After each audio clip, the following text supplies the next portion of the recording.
ಭಗತ್ ಸಿಂಗ್ ಅವರ ಜೀವನ ಚರಿತ್ರೆ. ಭಾರತದ ಸ್ವಾತಂತ್ರ್ಯ ಸಂಗ್ರಾಮದ ಇತಿಹಾಸದಲ್ಲಿ ಭಗತ್ ಸಿಂಗ್ ಅವರ ಹೆಸರು ಅಚ್ಚಳಿಯದಂತೆ ಉಳಿದಿದೆ. ಕೇವಲ 23 ವಯಸ್ಸಿನಲ್ಲಿ ದೇಶಕ್ಕಾಗಿ ತಮ್ಮ ಪ್ರಾಣವನ್ನು ತ್ಯಾಗ ಮಾಡಿದ ಈ ಮಹಾನ್ ಕ್ರಾಂತಿಕಾರಿ ಯುವ ಪೀಳಿಗೆಗೆ ಸದಾ ಸ್ಫೂರ್ತಿಯ ಸೆಲೆಯಾಗಿದ್ದಾರೆ. ಭಗತ್ ಸಿಂಗ್ ಅವರು ಸೆಪ್ಟೆಂಬರ್ 28, 1907 ಕೆಲವು ದಾಖಲೆಗಳ ಪ್ರಕಾರ ಸೆಪ್ಟೆಂಬರ್ 27 ಪಂಜಾಬ್ ಪ್ರಾಂತ್ಯದ ಲೈಲ್ಪುರ್ ಜಿಲ್ಲೆಯ ಬಂಗಾ ಗ್ರಾಮದಲ್ಲಿ, ಈಗ ಪಾಕಿಸ್ತಾನದಲ್ಲಿದೆ, ಅಲ್ಲಿ ಜನಿಸಿದರು. ಅವರ ತಂದೆ ಸರ್ದಾರ್ ಕಿಶನ್ ಸಿಂಗ್ ಮತ್ತು ತಾಯಿ ವಿದ್ಯಾವತಿ. ಭಗತ್ ಸಿಂಗ್ ಅವರು ಜನಿಸಿದ ದಿನವೇ ಅವರ ತಂದೆ ಹಾಗೂ ಇಬ್ಬರು ಚಿಕ್ಕಪ್ಪಂದಿರಾದ ಅಜಿತ್ ಸಿಂಗ್ ಮತ್ತು ಸ್ವರ್ಣ್ ಸಿಂಗ್ ಅವರು ಬ್ರಿಟಿಷ್ ಸರ್ಕಾರದಿಂದ ಜೈಲಿನಿಂದ ಬಿಡುಗಡೆಯಾದರು. ಈ ಶುಭ ಸಂದರ್ಭದ ಕಾರಣದಿಂದಲೇ ಅವರ ಅಜ್ಜಿ ಭಗತ್ರನ್ನು ಭಾಗಂ ವಾಲಾ, ಅದೃಷ್ಟವಂತ ಎಂದು ಕರೆದರು. ನಂತರ ಅವರ ಹೆಸರು ಭಗತ್ ಸಿಂಗ್ ಎಂದಾಯಿತು.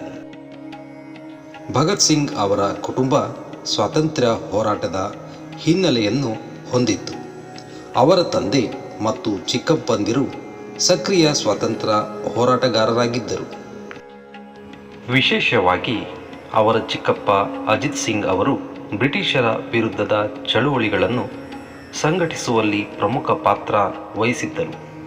ಈ ವಾತಾವರಣವು ಭಗತ್ ಸಿಂಗ್ ಅವರಲ್ಲಿ ಬಾಲ್ಯದಿಂದಲೇ ದೇಶಪ್ರೇಮದ ಬೀಜವನ್ನು ಬಿತ್ತಿತು.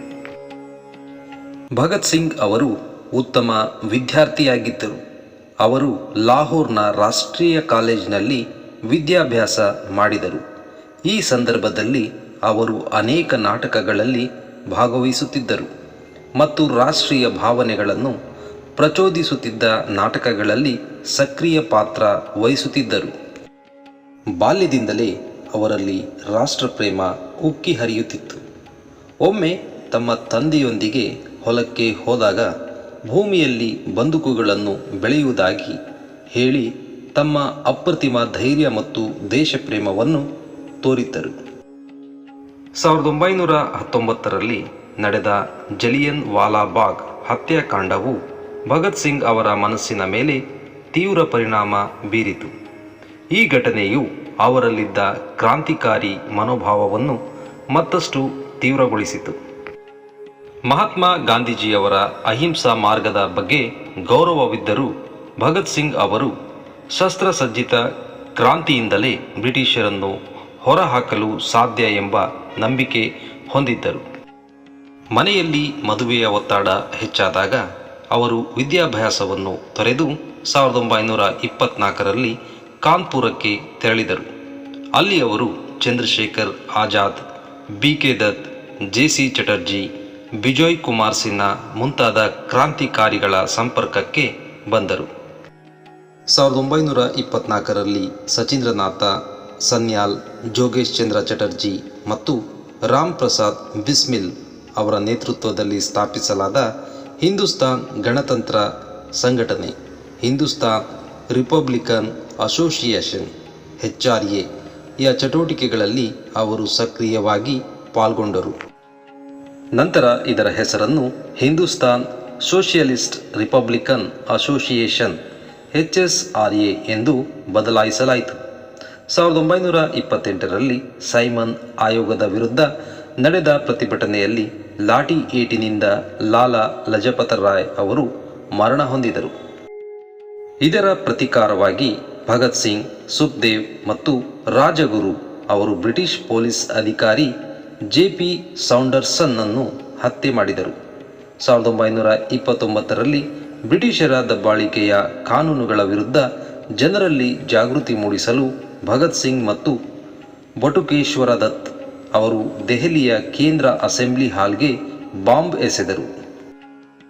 ಅವರ ಉದ್ದೇಶ ಯಾರನ್ನೂ ಕೊಲ್ಲುವುದಾಗಿರಲಿಲ್ಲ, ಬದಲಿಗೆ ಕಿವುಡರ ಕಿವಿಗೆ ತಮ್ಮ ಧ್ವನಿಯನ್ನು ತಲುಪಿಸುವುದು ಆಗಿತ್ತು. ಬಾಂಬ್ ಎಸೆದ ನಂತರ ಅವರು ತಪ್ಪಿಸಿಕೊಳ್ಳದೆ ಇನ್ಕ್ವಿಲಾಬ್ ಜಿಂದಾಬಾದ್, ಕ್ರಾಂತಿ ಅಮರವಾಗಲಿ ಎಂದು ಘೋಷಣೆ ಕೂಗುತ್ತಾ ಪೊಲೀಸರಿಗೆ ಶರಣಾದರು. ಈ ಘೋಷಣೆ ನಂತರ ಭಾರತೀಯ ಸ್ವಾತಂತ್ರ್ಯ ಹೋರಾಟದ ಪ್ರಮುಖ ಘೋಷಣೆಯಾಯಿತು. ಅಸೆಂಬ್ಲಿ ಬಾಂಬ್ ಪ್ರಕರಣ ಮತ್ತು ಸೌಂಡರ್ಸ್ ಹತ್ಯೆ ಪ್ರಕರಣಗಳಲ್ಲಿ ಭಗತ್ ಸಿಂಗ್, ಸುಖ್ದೇವ್ ಮತ್ತು ರಾಜಗುರು ಅವರನ್ನು ದೋಷಿಗಳೆಂದು ಪರಿಗಣಿಸಲಾಯಿತು. ಅವರಿಗೆ ಮರಣದಂಡನೆಯನ್ನು ವಿಧಿಸಲಾಯಿತು. ಅವರನ್ನು ಮಾರ್ಚ್ 24, 1931ರಂದು ಗಲ್ಲಿಗೇರಿಸಲು ನಿರ್ಧರಿಸಲಾಯಿತು. ಆದರೆ ಅವರ ಬಿಡುಗಡೆಗಾಗಿ ದೇಶಾದ್ಯಂತ ವ್ಯಾಪಕ ಪ್ರತಿಭಟನೆಗಳು ನಡೆದವು. 25,000ಕ್ಕೂ ಹೆಚ್ಚು ಜನರು ಲಾಹೋರ್ ಸೆಂಟ್ರಲ್ ಜೈಲಿನ ಹೊರಗೆ ಜಮಾಯಿಸಿದ್ದರು. ಇದನ್ನು ಗಮನಿಸಿದ ಬ್ರಿಟಿಷ್ ಸರ್ಕಾರ ಜನರಲ್ಲಿ ಅಶಾಂತಿ ಹೆಚ್ಚಾಗುವುದನ್ನು ತಪ್ಪಿಸಲು ನಿಗದಿತ ಸಮಯಕ್ಕಿಂತ 11 ಗಂಟೆ ಮುಂಚಿತವಾಗಿ, ಅಂದರೆ 1931ರ ಮಾರ್ಚ್ 23ರಂದು ಸಂಜೆ 7:30ಕ್ಕೆ ಭಗತ್ ಸಿಂಗ್, ಸುಖದೇವ್ ಮತ್ತು ರಾಜಗುರು ಅವರನ್ನು ಲಾಹೋರ್ ಜೈಲಿನಲ್ಲಿ ಗಲ್ಲಿಗೇರಿಸಿತು. ಅವರ ದೇಹಗಳನ್ನು ರಹಸ್ಯವಾಗಿ ಸಟ್ಲೇಜ್ ನದಿಯ ದಡದಲ್ಲಿ ಅಂತ್ಯ ಸಂಸ್ಕಾರ ಮಾಡಲಾಯಿತು. ಭಗತ್ ಸಿಂಗ್ ತಮ್ಮ ಬಲಿದಾನದ ಸಮಯದಲ್ಲಿ ಕೇವಲ 23 ವರ್ಷ ವಯಸ್ಸಿನವರಾಗಿದ್ದರು. ಅವರ ತ್ಯಾಗ ಮತ್ತು ಅಪ್ರತಿಮ ಧೈರ್ಯ ಭಾರತದ ಸ್ವಾತಂತ್ರ್ಯ ಸಂಗ್ರಾಮಕ್ಕೆ ಹೊಸ ಸ್ಫೂರ್ತಿ ನೀಡಿತು. ಅವರು ಮಾರ್ಕ್ಸ್ವಾದಿ ಸಿದ್ಧಾಂತದಿಂದ ಪ್ರಭಾವಿತರಾಗಿದ್ದರು ಮತ್ತು ಜಾತಿ ವ್ಯವಸ್ಥೆ ಹಾಗೂ ಅಸಮಾನತೆಯ ವಿರುದ್ಧ ನಿಂತಿದ್ದರು. ಅವರ ಇನ್ಕ್ವಿಲಾಬ್ ಜಿಂದಾಬಾದ್ ಘೋಷಣೆ ಕೇವಲ ಸ್ವಾತಂತ್ರ್ಯಕ್ಕಾಗಿ ಮಾತ್ರವಲ್ಲದೆ ಸಮಾನತೆ ಮತ್ತು ಸಾಮಾಜಿಕ ನ್ಯಾಯಕ್ಕಾಗಿನ ಹೋರಾಟದ ಸಂಕೇತವೂ ಆಯಿತು. ಭಗತ್ ಸಿಂಗ್ ಭಾರತದ ಯುವ ಪೀಳಿಗೆಗೆ ಸದಾ ಪ್ರೇರಣೆಯಾಗಿ ಉಳಿದಿದ್ದಾರೆ.